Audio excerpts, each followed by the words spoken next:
Buenos días, bienvenidas y bienvenidos a la Academia de Cine, a este encuentro de nominadas y nominados a Mejor Guión Original.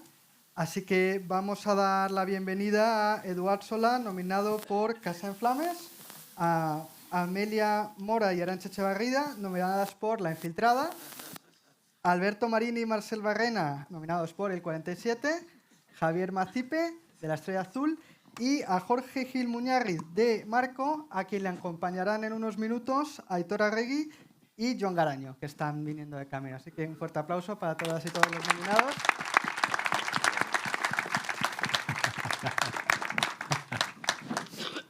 Nominados a Mejor Guión Original. Dentro de un ratito también podremos charlar con los nominados al Mejor Guión Adaptado.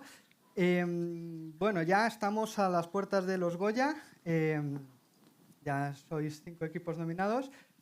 Yo quería hacer un poco de reminiscencia con vosotros y preguntaros cuándo comenzó todas estas historias, ¿no? Comenzaron, y cómo ha sido pues el desarrollo de estos guiones, ¿no? Que nos contéis cómo ha sido vuestra historia con cada uno de ellos. Si queréis comenzar, Eduard. Bueno, no quiero, pero venga, dale. La Casa en Flamas nació en 2020. La Casa en Flamas es la historia de... Bueno, la historia. Es una historia partida de una idea original del director, de Dani de la Orden, que me llama y me dice, yo he escrito otras cosas para él, y me dice, oye, pues vamos a escribir una peli sobre una familia que no se sabe querer, que al final se quema la casa y que un chalao se tira con paracaídas mientras deja a la novia. Estas eran las premisas, digamos, y con esas premisas tuve que hacer la película. Pero en cualquier caso, esto se remonta al año 2020, en plena pandemia. O sea, justo me llamó antes de la pandemia y yo me puse a escribir cuando estuve encerrado. Tenía también mi mujer embarazada, compartiendo piso, todo el caos allí. Y el resultado, ya lo has visto, no sé. Habla por sí sola la película. En cualquier caso, es una película, es un guión pandémico. Que bueno, que siempre está bien. ¿Y en vuestro caso, Amelia? En nuestro caso, bueno, en realidad nosotras empezamos a trabajar a inicios de 2023, pero en realidad la historia, o sea, nace mucho antes de María Elisa Gutiérrez, la productora, que ya conoció la historia mucho antes. Pero nosotras dos empezamos eso en enero, febrero de 2023, y que nos pasaron ya toda... En realidad a mí me llamaste tú, sí, y me contaste todo lo que sabías en ese momento, todo lo que se sabía. Y... Teníamos una documentación previa de un periodista. Bueno, somos de La Infiltrada, porque Casa en Llamas ya ha quedado claro que fue caótico, pero nosotros no. No, fuera de bromas. Teníamos toda una documentación previa, unos informes periodísticos de Pablo Muñoz, que es un periodista de Interior que había estado hablando con todos los policías del operativo, y con esa base Amelia y yo nos pusimos a trabajar, que fue récord el tiempo de... Fue muy rápido. Muy rápido, porque había mucha prisa por rodar, y yo creo que es el guión más rápido que hemos escrito en la vida, ¿no? Sí, yo nunca he trabajado, o sea, nunca he escrito un guión que se haya producido en tan poco tiempo. Y estábamos con la primera versión de guión y yo localizando la película, o sea, imaginaos. Y estaba localizando con una call con Amelia, con los productores. No nos gusta el primer acto. Y yo, a mí me gusta el hospital. ¿Qué? Pero bueno, estas son las cosas de los guionistas en precario.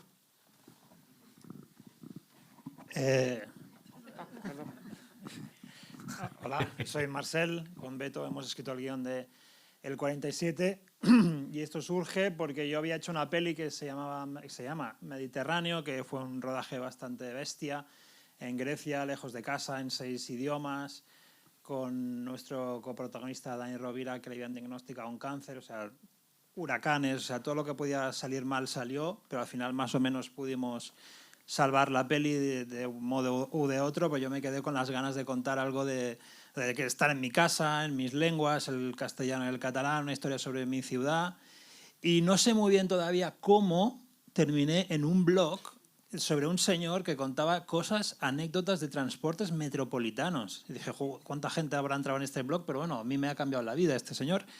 Y había una pequeñita esquela que decía algo así como se cumplen 10 años del fallecimiento de Manolo Vital, el señor que secuestró el autobús.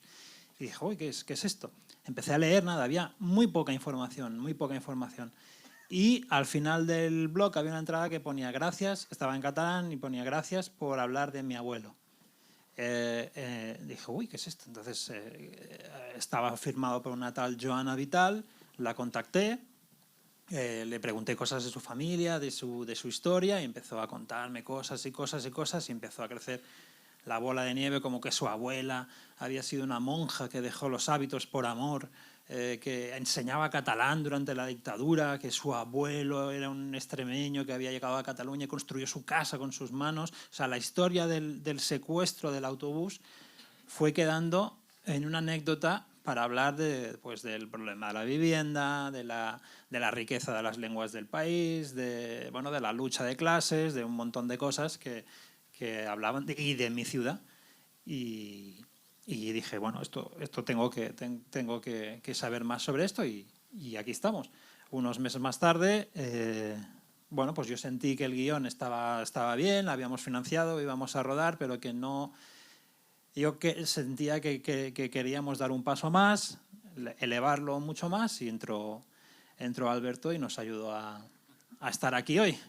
Así que esta es la historia del 47. ¿Quieres decir algo? Lo he dejado bien, ¿no?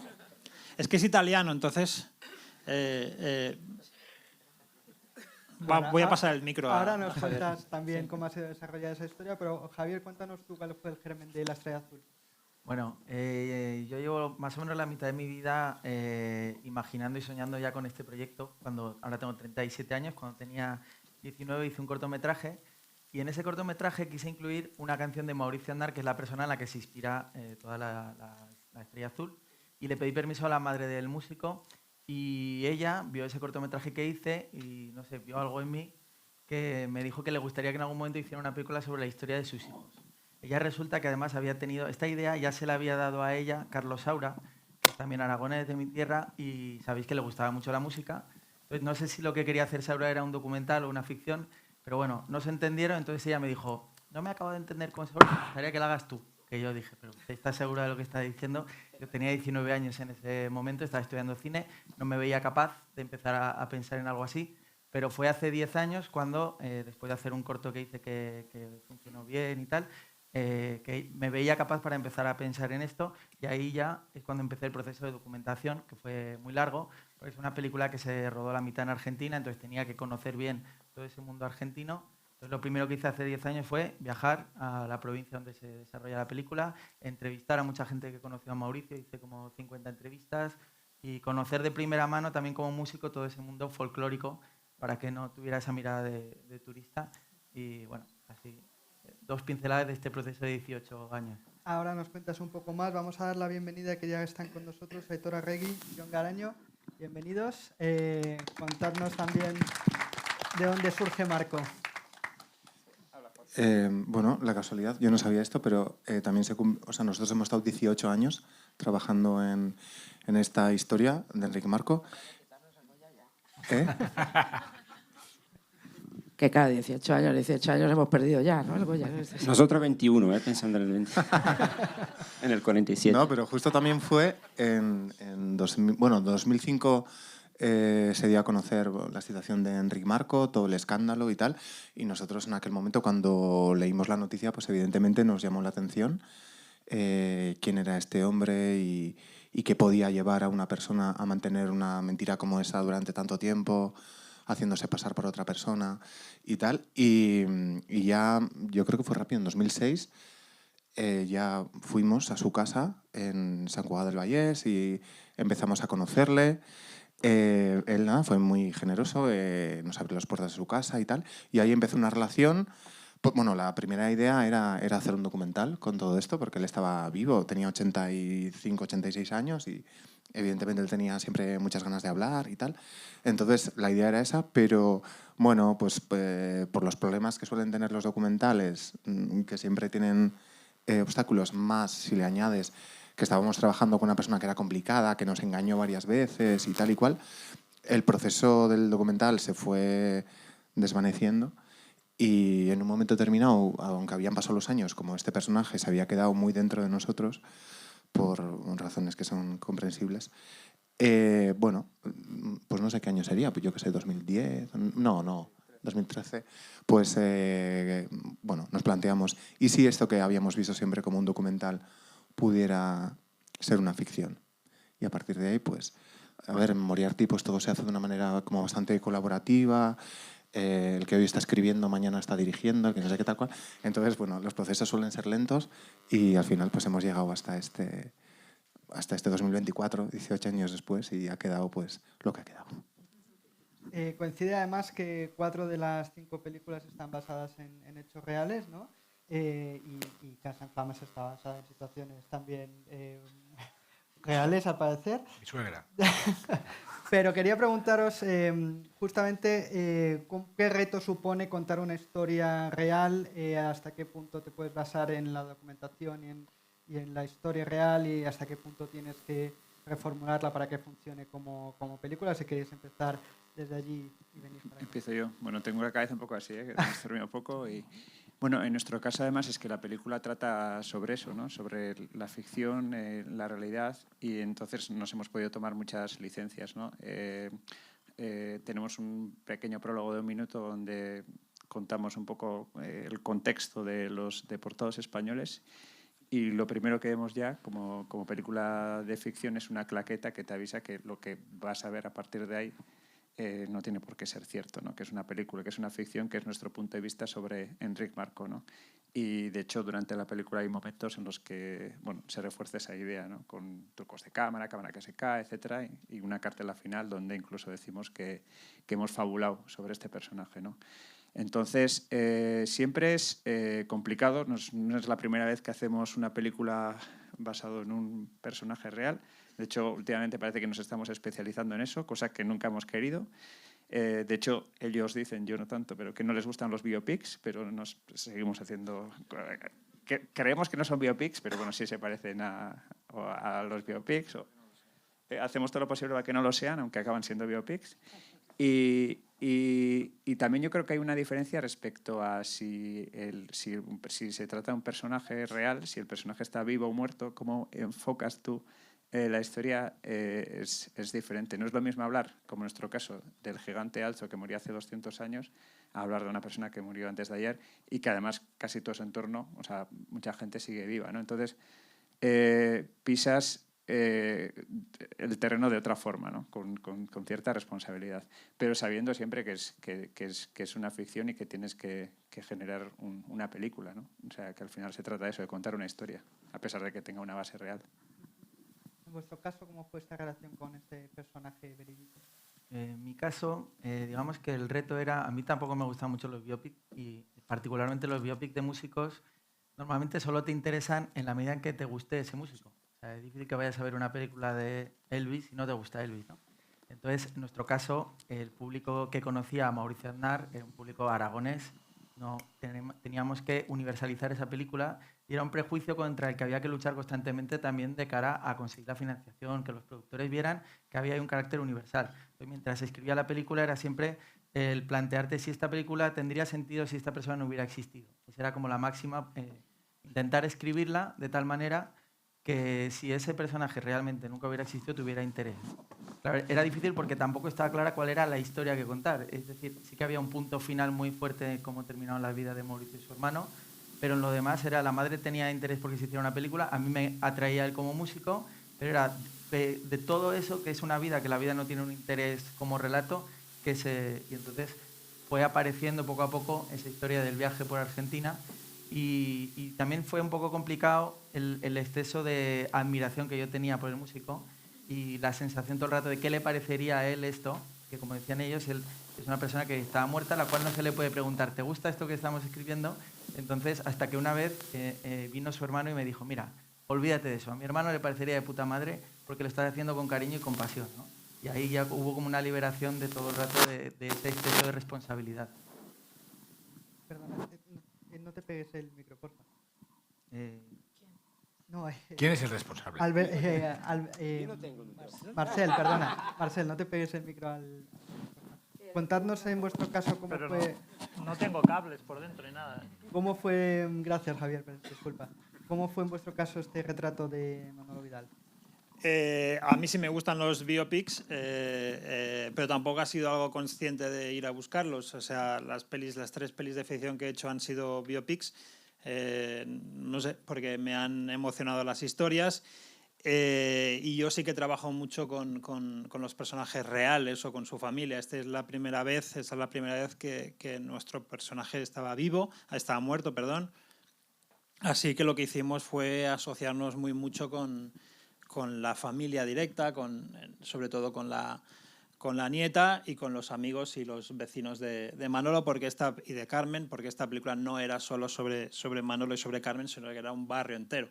Entonces así que nos asociamos muchísimo con ellos. De hecho, incluso no solo a nivel de documentación, sino que ellos salen en la película, hay personajes que se autointerpretan a ellos mismos en la peli, que hablan sobre cómo ellos sufrieron, cómo ellos mismos construyeron esas calles, esos barrios, esas casas.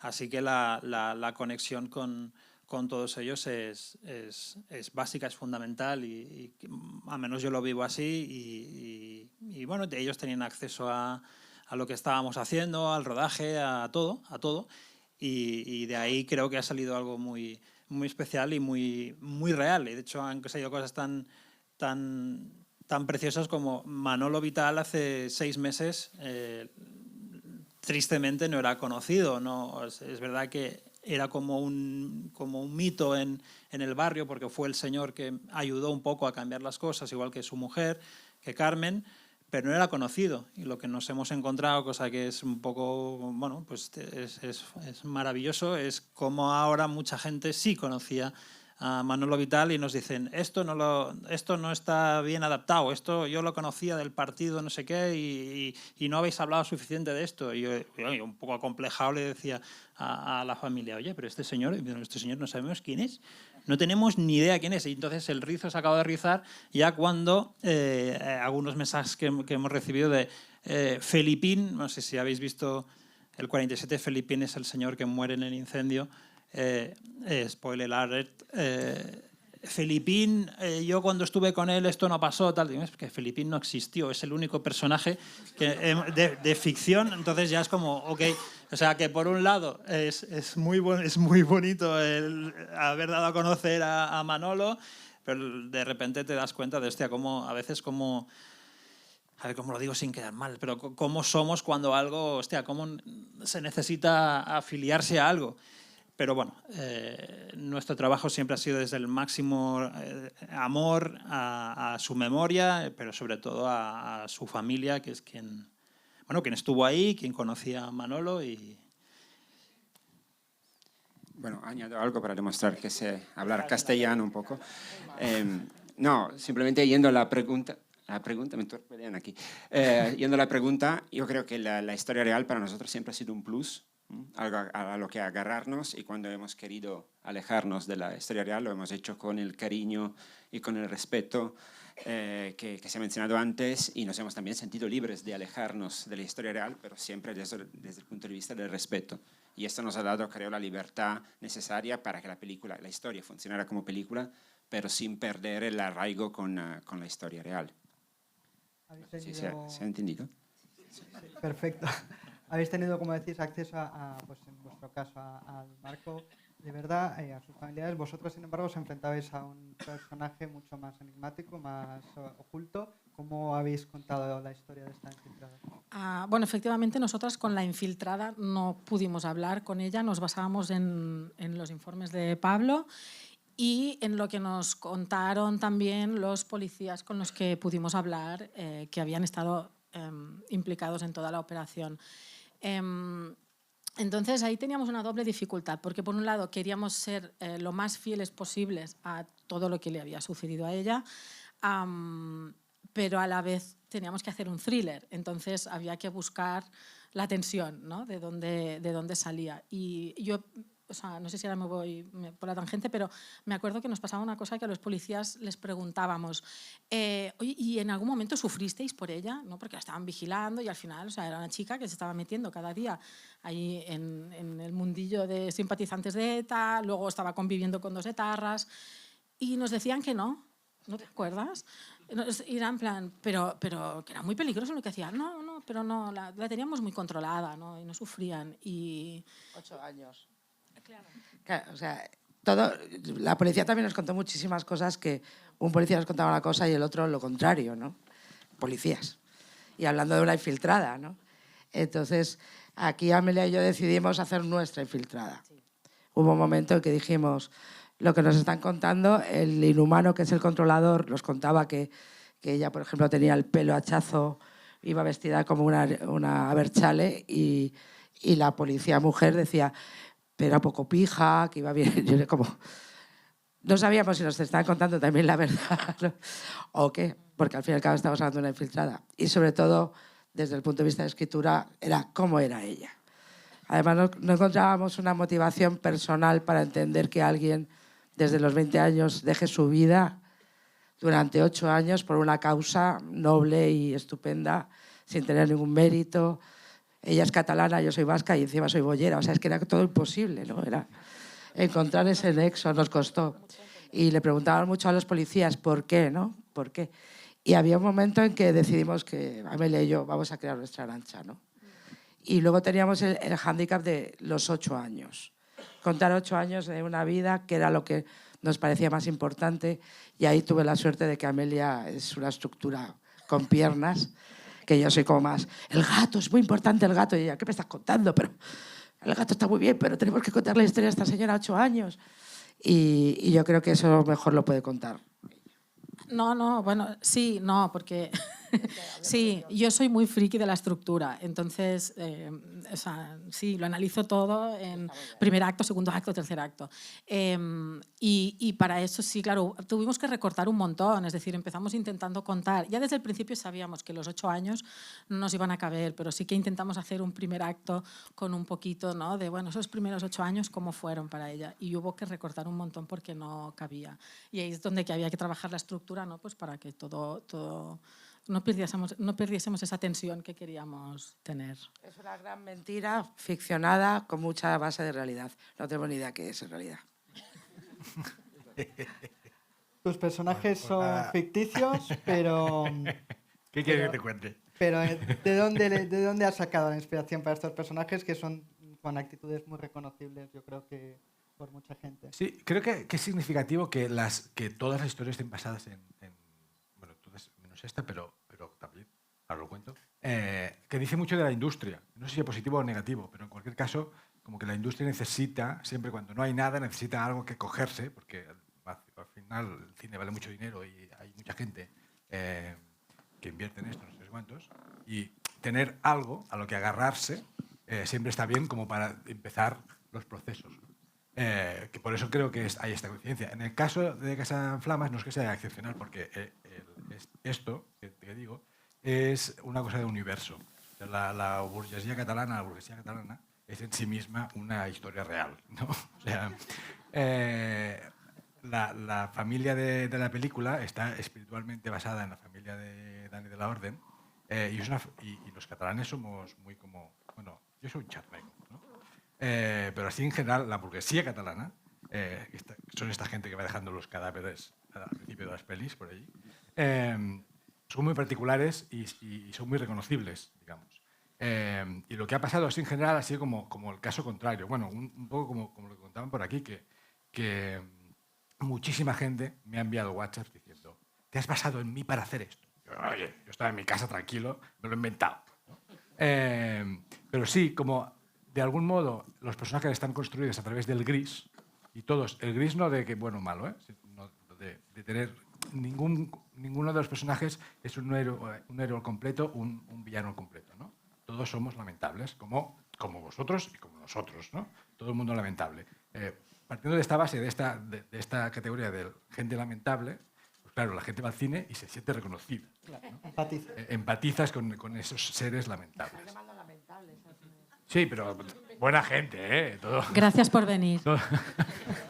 Pero todo bien, todo bien. O sea, como que todos somos un poco miserables y cuando ves a un miserable en pantalla dices, hostia, este soy yo. Ahora damos turno de preguntas. Bueno, y de puñetazos, ¿no? En cualquier caso, me ha pasado mucho, como que me han mandado muchos mensajes, me has pasado en mí, no sé qué, no sé cuántos, ¿no? Incluso mis suegros mis suegros, que sí que... Me voy a meter en un jardín ahora. Que sí que son de esta burguesía catalana un poco. De hecho, se llaman Montse y Carlos, ¿no? Como las de la peli. Casi nada. Ellos, o sea, no es verdad, o sea, es una cosa más genérica, pero ellos se creen que yo he hecho su película. Y les gusta. Con orgullo. Y les gusta mucho. Claro, claro. Les gusta mucho. Les da igual que les llamen miserables. Les da igual. A ellos lo que les gusta es salir en una película. ¿No? Y el otro día, también lo contaba por ahí, el otro día mi suegra le vi el móvil un poco, así como tal, me dijo, le vi el móvil y tenía un mensaje que ponía, ya he visto tu película. Y con esto yo ya lo he hecho todo ya. En esta vida ya no puedo ir, ya está. Techo de cristal es ese. Ese es el premio. Ese es el premio. Bueno, tenemos 3 equipos de guionistas. Javier y tú habéis firmado los guiones en solitario. Quería preguntaros por el proceso de guión a 4 u 8 manos y también cómo ha sido, en vuestro caso, la escritura individual, aunque habéis tenido otros inputs. Si queréis contarnos vosotros cómo habéis gestionado esta escritura a 8 manos. Bueno, nosotros es que estamos acostumbrados a trabajar Claro. así. Moriarty, bueno, pues eso. A veces dirigimos 2, luego uno se va al banquillo, entra el otro.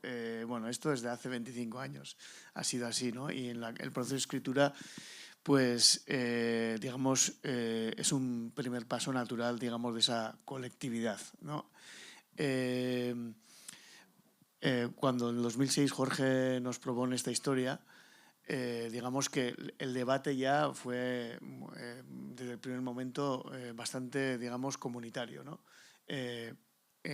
Jorge lo propone, se desarrolla la idea, se desarrolla el guión.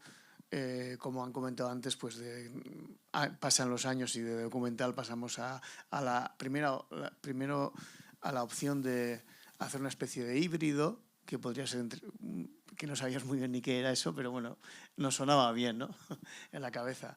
Y luego al final pasó a ser una película de ficción. Y bueno, en ese proceso Jorge, John estaba muy presente también, José Mari estuvo también muy presente, luego entró yo más tarde, pero bueno, a la vez bueno, daba mi opinión cada vez que nos reuníamos. No sé, es como que es algo... es difícil de explicar, pero internamente es como que sí nos entendemos y es como funcionamos, ¿no? Y luego está también la parte de, bueno, muchas veces las reuniones se hacían de tal manera que, bueno, y se hacen, que, bueno, se debate. Me acuerdo que hablamos mucho del tema, pero muchísimo sin saber muy bien, o sea, nos gustaba mucho la historia, pero cada vez que... Bueno, pero ¿esto qué tema tiene detrás? Y nos costaba mucho, pues yo creo que es esto. No, pues a mí me gusta más esto. O sea, tenía con muchas aristas y entonces, claro, nos costó mucho ponernos de acuerdo sobre qué tema había detrás, ¿no? Todavía igual es el día que decimos, igual a mí me gusta más un tema, a ti otro y a ti otro, ¿no? Pero bueno, yo creo que eso es buena señal también. Entonces, cuando acabas la reunión, el cónclave, solemos decir nosotros, que a veces nos reunimos en un sitio, alguna vez nos hemos reunido en un monasterio en Aránzazu o en un caserío también, y estamos ahí un par de días con sacos de dormir y hasta que llegamos a hacer la fumata blanca.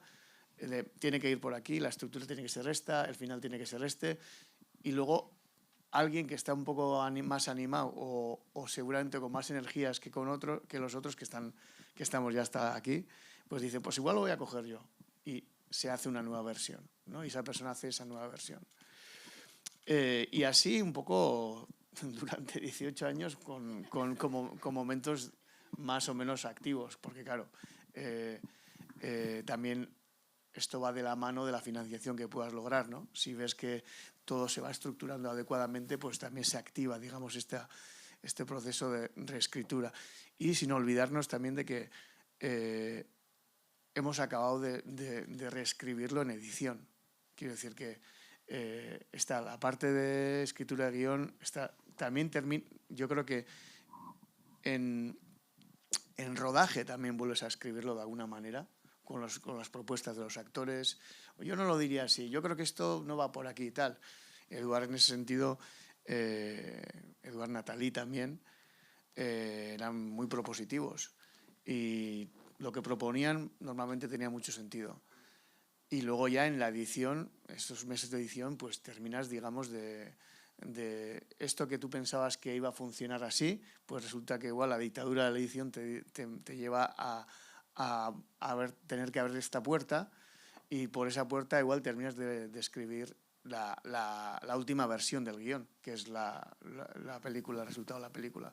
Por lo tanto, mucho trabajo. Puedo añadir una cosa sobre la metodología solo, por explicarlo, pues que creo que nosotros no trabajamos todos a la vez, o sea, no escribimos. Hay otros guionistas que están en la misma sala y escriben juntos. Lo que nosotros hacemos es, uno escribe una versión de guión, luego nos juntamos, lo discutimos y otro coge el guión y se lo lleva, nos lo volvemos a leer, nos volvemos a reunir y así hasta que acabamos teniendo el guión que nos gusta. O sea, pero no solemos escribir todos, o sea, no estamos ahí juntos escribiendo. Y en tu caso, Javier, también has dirigido tu película. ¿Cómo has sentido este proceso de reescritura durante el rodaje con los actores?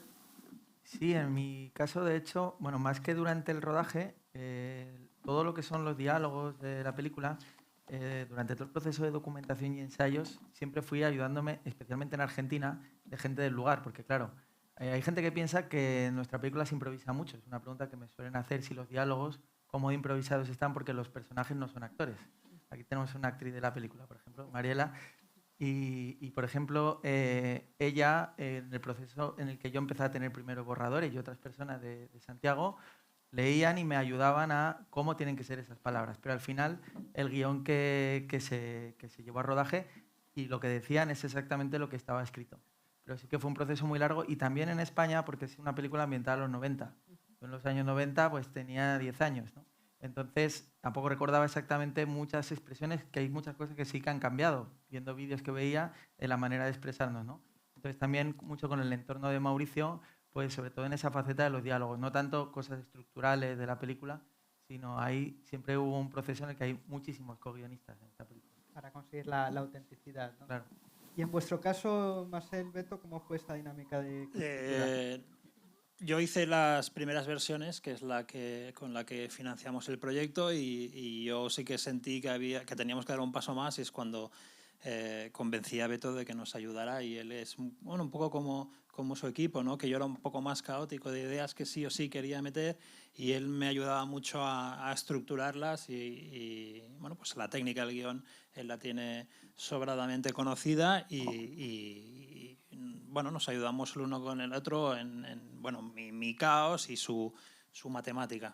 Y luego en el rodaje sí que se dieron cosas. Primero, nosotros también teníamos a Eduard, que es como tener a Messi en el equipo, con lo cual es cuestión de darle la pelota, porque este tío te va a ayudar, y algunos de los momentos más bonitos, creo, de la peli fueron trabajando con Eduard en los ensayos, o incluso mandándonos notas de voz, buscando el acento, porque Eduard ha hecho un trabajo en esta peli. Bueno, esto no es guión y no lo es, pero es que él es un actor catalán que interpretaba a un extremeño con acento extremeño y haciendo que hablara mal catalán. O sea, la pirueta interpretativa era la bomba.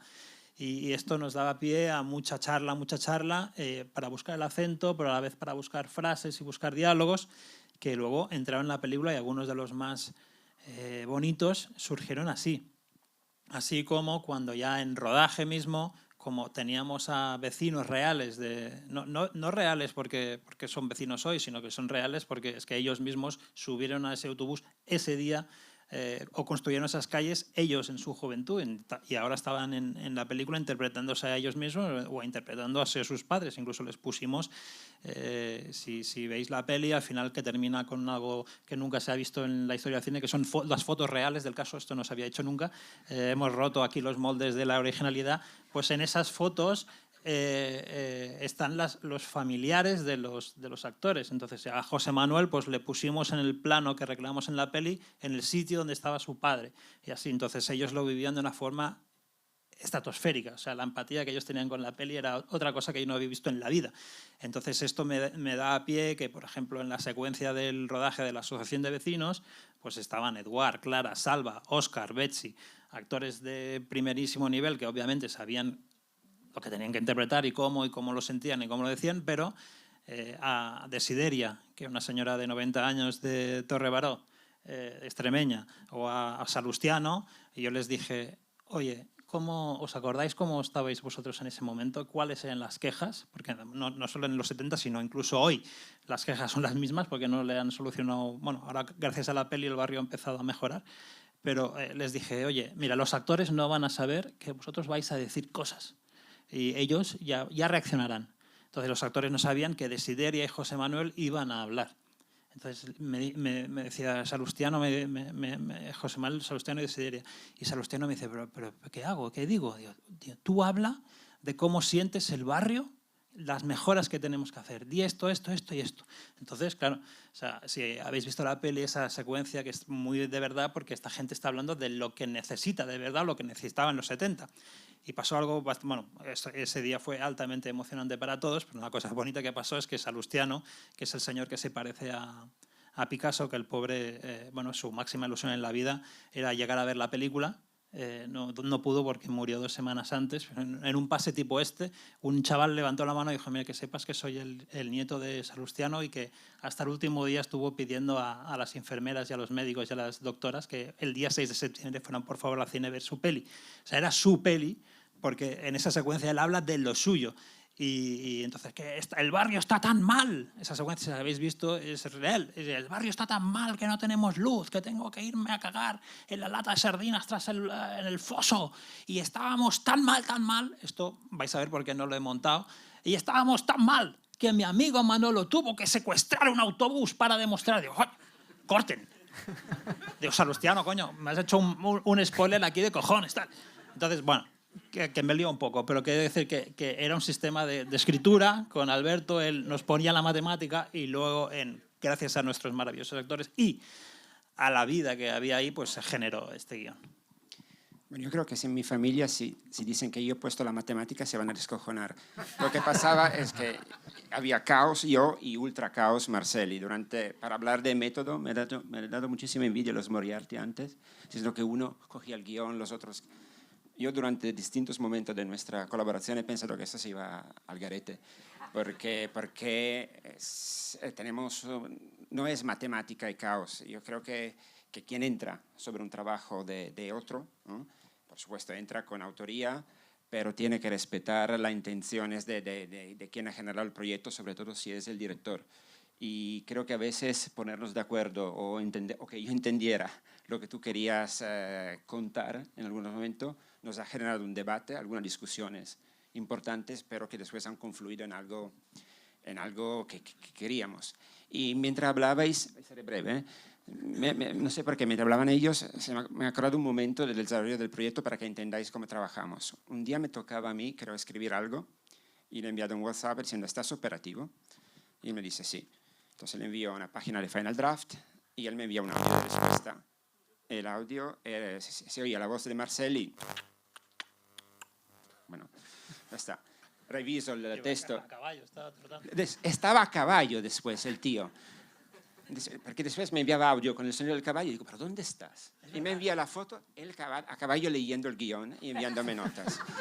Y esto, tenemos bastante anécdotas de respuesta, de lecturas. Bueno, ha sido caos. Perdón, esto ya es a nota personal, ahora os paso. A caballo, yo es que no soy de la familia de Casanflamas, a caballo es porque estaba o sea, estaba haciendo un documental de un caballo. O sea, era un buey. No soy de los de Casanflamas, soy de los de Terrabaro. Ya está. En vuestro caso, ¿cómo ha sido este proceso? Nosotras no nos peleamos en ningún momento. Somos más civilizadas. No, nosotras sí que hicimos una primera fase, la de definir una estructura general, una escaleta general, que sí que lo hicimos juntas. Y luego ya sí que empezamos yo me puse con la primera versión, luego te la pasé a ti, que la revisaste, la estropeaste toda. Luego no. Sí, no. Y eso sí, entonces ahí empezamos a rebotarnos el material. O sea, una leía, comentábamos lo que nos gustaba. Lo que no. Sí, hay algo curioso porque ella me tiró del guión 2 secuencias, pero claro, como soy la directora, la rodé. Sí. Sí, y otra cosa que hemos pensado que nos encanta la técnica de Moriarty de irnos juntas a un monasterio, pero no nos ha gustado los sacos de dormir. O sea que vamos a copiaros una parte y otra no. Sí. Sí, eso es lo bueno también de coescribir con la directora, que como si eres solo la guionista y no estás trabajando directamente escribiendo con el director o la directora, normalmente te cortan mucho más. Es un poco más en plan, no, es que falta presupuesto, no sé qué, ¿no? Y tú me decías, bueno, no, esta déjala, que es que a mí me gusta. No. Luego también has metido cosas que querías meter, claro, pero bueno, tiene sus ventajas. Tiene otra ventaja muy guay que es el orden. Tenemos, por ejemplo, el problema de inicio de película, de estructura. Y yo le decía a Amelia está desesperada. Y era, esto no funciona, Arantxa. Y yo le decía, vamos a dejarla así, que ha colado a los productores, que eso es lo importante. Y luego, yo sé que son importantes, si tú lo sabías, pero el orden no estaba bien. Pero luego voy a montaje y el orden lo podemos mover y lo podemos analizar y tenemos como otro final draft, ¿no? Ahí. Y muchas cosas que ella decía, qué guay. Porque esto habitualmente con un director o con una productora, pues es como esto, el guión es el mantra, ¿no? Y nosotros cambiamos todo el inicio de la película. Mientras lo escribíamos teníamos dudas con ese inicio. Lo cambiamos y lo cambiamos 1000 veces y ya dije, no toquemos más. Esto va a ser así y luego ya veremos el montaje y volvemos a reescribir. Pero sobre todo, ella fue la que escribió más. Es verdad. O sea, hicimos como una especie de parto de cómo eran los personajes, de cómo era, y de pronto ya se puso a escribir, que es una máquina, y escribió muchísimo más, y ahí ya me metí yo, reescribí cosas, quitábamos, poníamos y empezamos a jugar, ¿no? Pero sí que la base de todo fue de Amelia y hay que reconocérselo. La base es de las dos. Es que somos monas y nos hacemos, pero... Y en tu caso, Eduard, esta estructura y esta claridad de por dónde llevar la historia, ¿la has tenido en todo momento? ¿La has contado con Dani? Todo es lamentable en este proceso. No. Dani no firma el guión, pero es corresponsable de él. En el sentido, Dani no escribe, pero sí que dirige el guión. Es una cosa que yo agradezco a todas, por esto que decían, como que estar ya dialogando con la persona que va a dirigir, pues es una ventaja estupenda. Y Dani dirigió el guión desde el primer momento. Ya antes os contaba esto de la pandemia. Nos reuníamos por Zoom cada semana y íbamos como actualizando dónde está la historia, qué quitamos, qué ponemos, qué no sé qué, ¿no? Y cuando consensuamos qué estábamos contando, fue entonces cuando me lancé a escribir el guión. Lo bonito de este proceso, y creo que fue un descubrimiento mutuo con Dani, es que nosotros a priori estamos haciendo una película, que ya lo sé que todavía lo es, pero a día de hoy la peli tiene una prota clara, que es Dima Berasau, el personaje de Montse. Esto nosotros no lo sabíamos. Fue un descubrimiento del proceso. Tal descubrimiento, o sea, la prueba de ello es que a 2 semanas de rodar, todavía 2 semanas de rodar, bueno, Dani hace una cosa que yo odio, pero que me como porque es el director, no como Amelia, se come otras cosas. Que es que sus inseguridades hacen que envíe el guión a todo el mundo, a todos sus contactos. A mi guión, no el suyo, el mío. En cualquier caso, claro, las inseguridades entonces vienen hacia mí.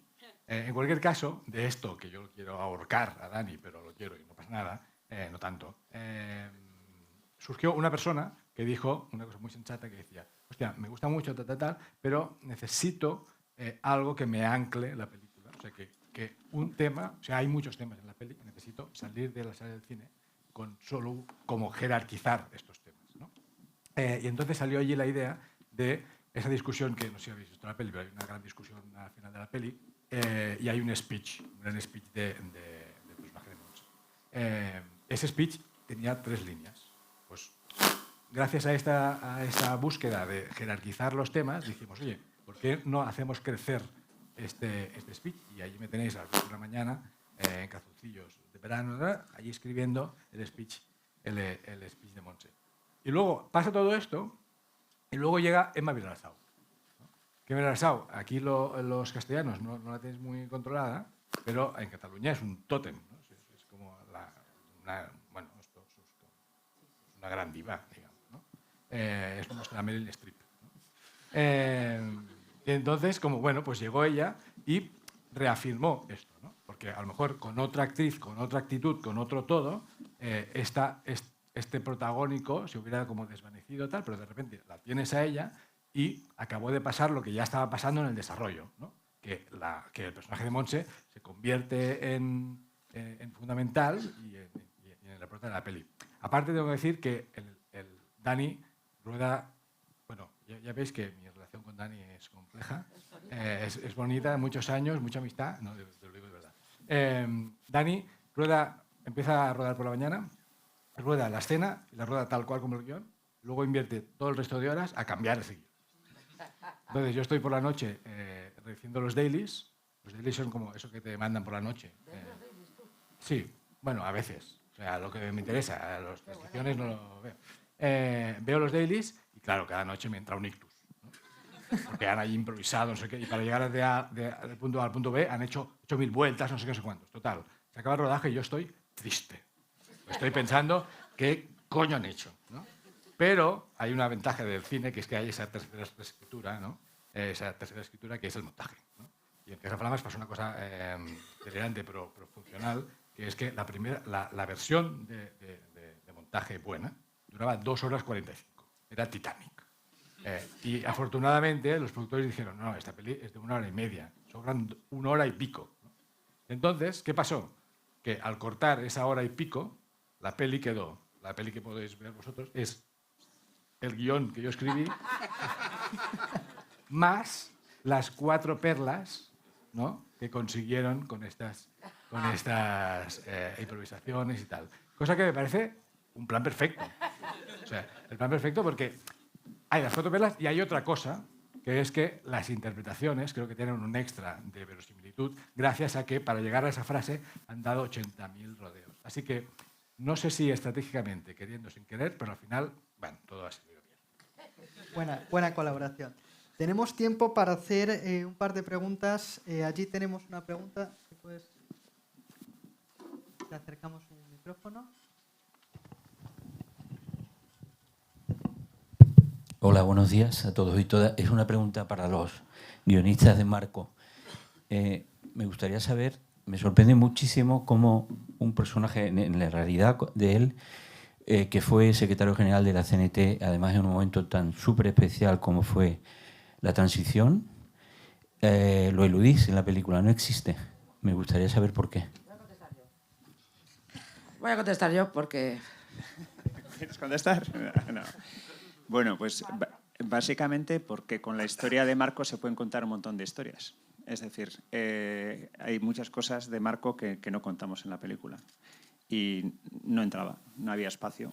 Sí que contábamos parte de su trayectoria en la CNT en una versión anterior de guión, pero luego cayó, porque nos daba la sensación de que la película funcionaba mejor si sobre todo contábamos la historia en el 2005, que es cuando el historiador descubre que no estaba en un campo de concentración. Entonces esa persecución que hay entre los dos, sí que necesitamos un poco de contexto, pero es en una etapa previa, ¿no? Es cuando empieza él a mentir y ya está. Eso no nos cabía más para lo que queríamos contar. Bueno, luego sí que es verdad que está toda la parte del epílogo, como él ya reacciona cuando se sabe la verdad, que para eso nosotros era muy importante, porque sí que es verdad que se sale un poco de un guión clásico, parece como que la película ya se ha acabado y nosotros le damos como muchos cierres, pero nos parecía que hablaba del personaje y era interesante para nosotros incluir eso.